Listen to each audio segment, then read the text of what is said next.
পরশু পরীক্ষা, আজ থেকে ভালো করে পড়তে হবে। ধুর, ভালো লাগছে না। একটু রিলস দেখি, তারপর পড়ব। খেতেও ভালো লাগছে না, শুয়ে দেখি। নকল করে পাশ করা যাবে না, পড়তে হবে। ঠিক আছে, এবার সত্যি করে পড়ব। I think I understand this, but procrastination sounds confusing. Procrastination মানে কি, গুগল করে দেখি।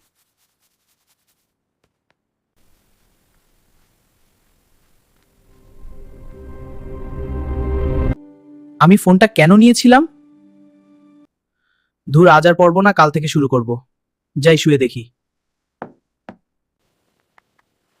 কে কে আমার মতো রিলস দেখতে গিয়ে পড়ার কথা ভুলে যাও? কমেন্টে বলো।